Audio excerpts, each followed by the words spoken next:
Hey, before we get into the episode, I just want to invite you to subscribe to our newsletter. Not only are we going to be talking about when new episodes come out, but we're also going to be talking about everything that's happening under the Stress Health Co. umbrella. So when we're talking about our free online community, when we talk about our products, our journals, our masterclasses, our ebooks, we're talking about that. When we're talking about new and exciting things that are coming down the pipeline, you guys are going to get the first early access before anybody else. So you don't want to miss out on that. So click the link below and subscribe to our newsletter, and I'll see you soon. Let's get into the episode. What's going on, everybody, and welcome to the Address Your Stress podcast, where we help you face some of life's biggest stressors. And on today's encouragement episode, we are talking about courage. Yes, having courage to not necessarily face the mountain, but to have tough conversations. I've been seeing a theme with some of my clients, and I it makes me think of, the masses and some people in conversations that I have with friends about how it's hard to have tough conversations for whatever reason. Now, I do have some reference. I've done personality tests before. I've seen like that there's only 12% of the population that is actually okay with facing conflict. Everybody else is kind of like avoidant to conflict, doesn't look forward to conflict, or they equal conflict as bad thing. And as a person who is in the 12%, I've had to, walk my clients through, how to have uncomfortable conversations. But the first thing is having courage. And the thing about courage is, how courage is identified is being able to face something even though that you're afraid. Courage doesn't mean that you're not afraid, that you're not fearful. It doesn't mean that, you're not hesitant, you're not worried, but it means that despite all of that, you're willing to face it anyway. You're willing to face your fears despite how you're feeling.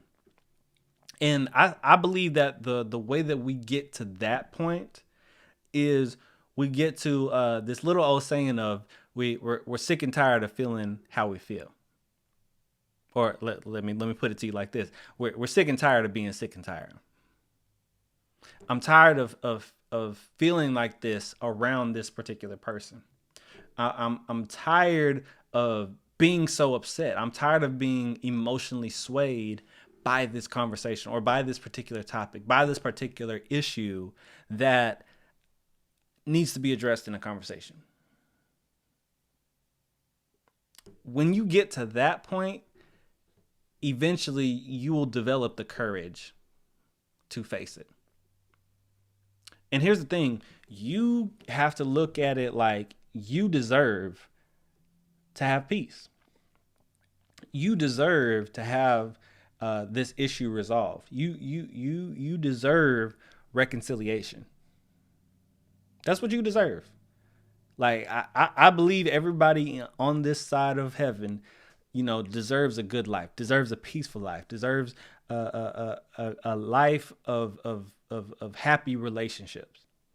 That's what me personally, I believe. Counselor status aside, that's just what I believe.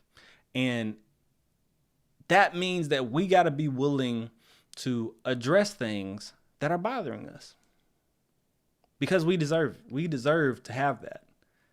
And when you look at it like that, then you can start to say, okay, this piece, this icky feeling, I'm not with it no more. So in order to remove that icky feeling, to get back to my life, to get back to the things that God has planned for me, I got to face this issue. I got to deal with this one way or another. And here's the thing where a lot of people get hung up: how the person is going to respond. How is this person going to receive what I have to say? What is going to happen after I say this? Well, let's do a little exercise that I like to do with my clients. What is the worst possible reaction? Worst possible reaction. I mean, go the most imaginative blow up situation. What's the worst possible situation that could happen for you having the courage to stand up for yourself, having the courage to have a conversation, having the courage to address the elephants in the room. What's the worst possible scenario? Okay. Second, what's the best possible scenario? Complete other end of the spectrum. Best possible scenario that you can imagine. Okay. Now here's the reality. More than likely, in the times that I've encouraged clients to do this, it usually always falls somewhere in the middle when coming to the outcome. But the important thing is not necessarily that they have a perfect response or they have a perfect reaction. The thing that I want you to focus on today is you being willing to step up to the plate. You being willing to take the time to articulate what you want to say clearly and articulately. Can't even say the word. Well, you being able to speak well on what you're feeling, what it is that you need to express, and also a solution. See, a lot of people think that, it is what it is. The situation is not going to change. That is the perspective of hopelessness. That is a perspective of no matter what I do, this is not going to change. You can't have that mentality. When you have that mentality, that is really what will become your reality, is that nothing will change. You won't even allow your mind to open and see that there is ways to fix this particular issue.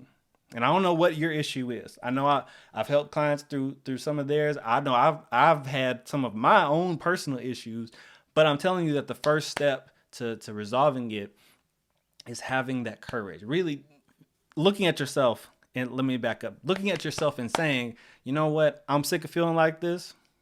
I deserve peace. I deserve to be well. I deserve not to have to deal with this, and I'm not going to deal with this any longer.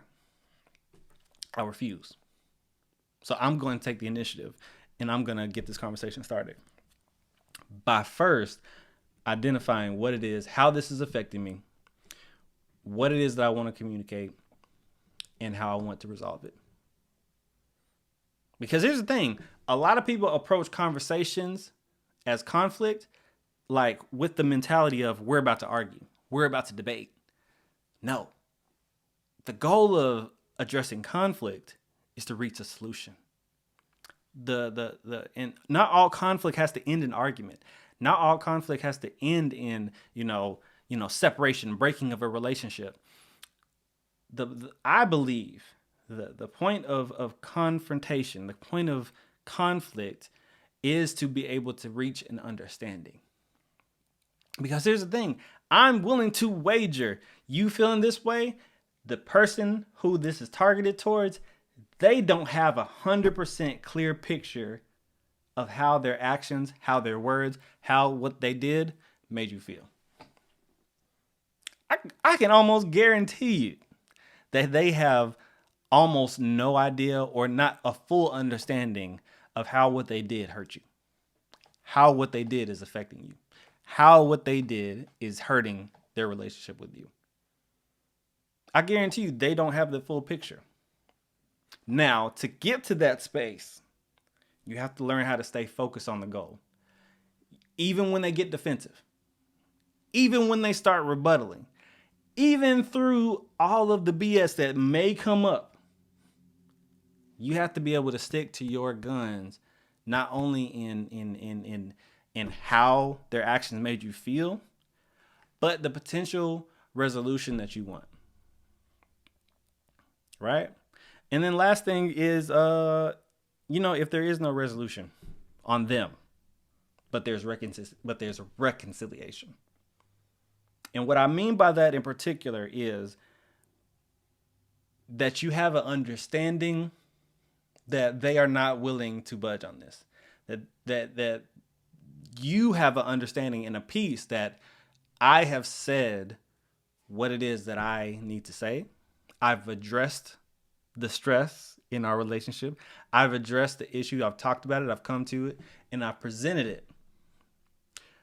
And this is what the work that I'm willing to do to fix it.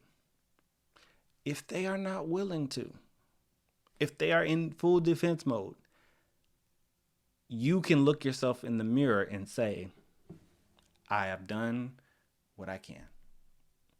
I've taken the step, I've been courageous, and I've taken the step forward to try to fix this particular issue. And even though that's hurtful, that is a place where you can find peace.